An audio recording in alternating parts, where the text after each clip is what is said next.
வளையல அரைச்சு தொண்டையில தான் நனைச்சு மாமன் கிட்ட பேச போற மணிக்கணக்கா தூண்டாமணி விளக்கு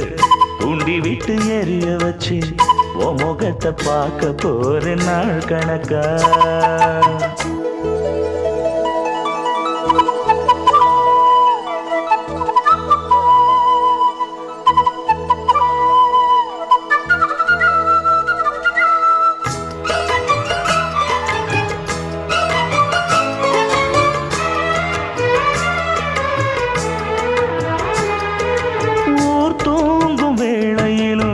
தூங்க போனதில்லை ஒன்னாலதான் கண்ணே ஒன்னாலதான்